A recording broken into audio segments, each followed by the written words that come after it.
Hoy volvemos a la historia y entre ella analizaremos algunos pequeños pasajes de la Segunda Guerra Mundial, un conflicto extremadamente doloroso y destructivo que dejó un legado de atrocidades.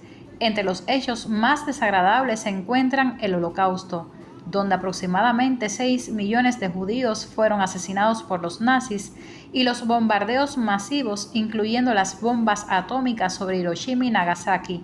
Además, la guerra causó la muerte de un porcentaje significativo de la población mundial. Durante la Segunda Guerra Mundial, el Japón militarista desarrollaba métodos de sabotaje bacteriológico contra la Unión Soviética, China y Estados Unidos, y se realizaban experimentos con seres humanos vivos, fusilando masivamente a partisanos chinos con proyectiles cargados con bacterias de la peste, el antrax y el cólera, según revelaron documentos desclasificados por el Servicio Federal de Seguridad de Rusia. El Estado Mayor japonés planeaba utilizar armas bacteriológicas directamente durante las operaciones ofensivas contra el Ejército Rojo con el fin de neutralizar su fuerza viva y, en caso de retirada de las tropas japonesas, infectar el territorio abandonado para provocar epidemias masivas entre las tropas enemigas y la población civil.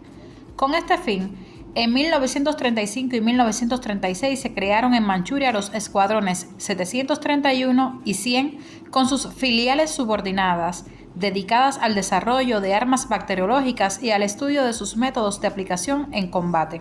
Durante el conflicto soviético-japonés en 1939, en la zona del río Jacqueline-Gold, los efectivos de la Unidad 731, durante la retirada de las tropas japonesas, vertieron en el agua varios cilindros con bacterias de tifus abdominal, paratifo y disentería para envenenar al Ejército Rojo y a los ganaderos mongoles.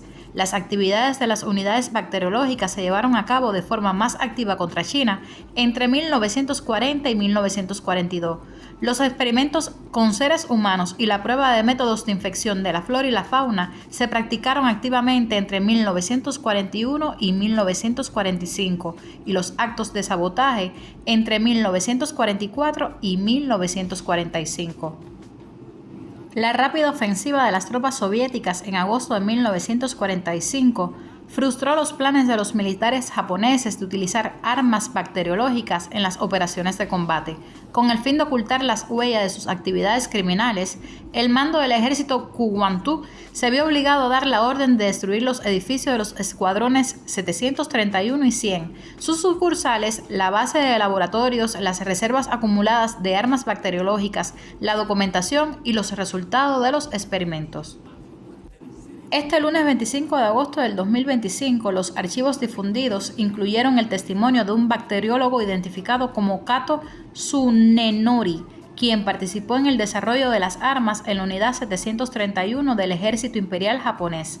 Durante la investigación, el científico proporcionó a las autoridades soviéticas información detallada sobre los experimentos realizados con bacterias mortales, los métodos de uso bélico de las armas bacteriológicas, pulverización desde aviones, proyectiles de artillería, etc., los experimentos para estudiar la congelación, el estudio de las armas químicas, entre otros asuntos. Las declaraciones de Tokio sobre la ilegalidad de la entrada de la URSS en las operaciones militares contra Japón durante la Segunda Guerra Mundial y la supuesta ocupación ilícita por parte de Rusia de las Islas Kuriles del Sur son categóricamente inaceptables, declaró la portavoz de la Cancillería rusa María Zaharova. La persistente imposición por parte del Tokio oficial de falsas interpretaciones de los acontecimientos de mediados del siglo XX que determinaron el destino de la humanidad confirma claramente el núcleo revanchista de la política del Japón moderno, manifestó ese domingo. Subrayó que el país asiático es el único que se niega hoy a reconocer plenamente los resultados del acuerdo de la posguerra, buscando encubrir o silenciar los numerosos crímenes cometidos por el ejército japonés como parte de la bárbara campaña expansionista en Asia Oriental durante la primera mitad del siglo XX. Las afirmaciones hechas el 8 de agosto por el ministro de Exteriores japonés Takeshi Iwaya resultan especialmente cínicas en víspera del 80 aniversario de la victoria sobre el Japón militarista y el fin de la Segunda Guerra Mundial, que se celebrará por el mundo progresista el 3 de septiembre, enfatizó la alta diplomática.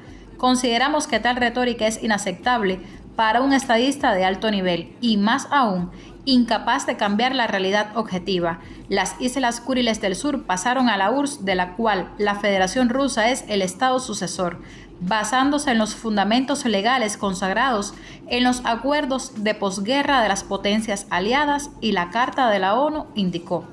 Tras la capitulación de la Alemania nazi y sus países satélites, Japón era el único país del eje que seguía en guerra con las potencias aliadas y contaba con un potencial militar significativo para continuar las operaciones militares, incluidas las ofensivas. La península de Corea, Indochina, Indonesia, Malasia, parte de China, Birmania y Filipinas permanecieron bajo la ocupación del Imperio Asiático.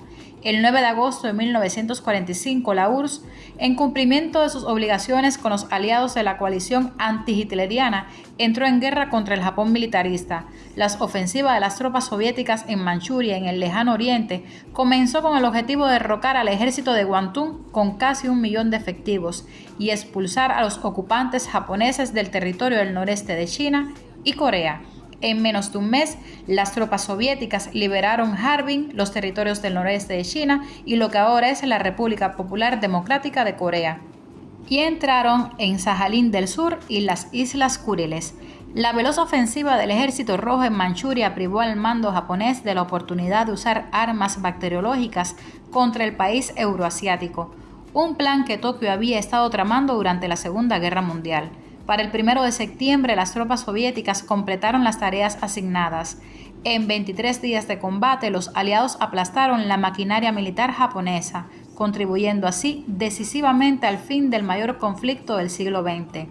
El 2 de septiembre se firmó el Acta de Rendición Incondicional de Japón a bordo del acorazado estadounidense USS Missouri en la bahía de Tokio. Se calcula que aproximadamente 5 millones de prisioneros de guerra soviéticos murieron a manos de los nazis. Aunque no de manera tan extendida como las armas convencionales, estos experimentos con armas biológicas en algunos campos de concentración, la destrucción de fábricas, viviendas, campos agrícolas, llevaron a un colapso económico en muchas partes de Europa. Los horrores de la guerra dejaron secuelas psicológicas profundas en los sobrevivientes, con altas tasas de trastorno de estrés postraumático y depresión. Esta fatídica guerra no solo causó la muerte del 3% de la población mundial. Durante 6 años se destruyeron miles de hogares y familias. Se obligó a muchas personas a abandonar sus casas, a muchos niños a presenciar los asesinatos de sus padres. Se causó extrema pobreza, hambre, discriminación, persecución y miedo.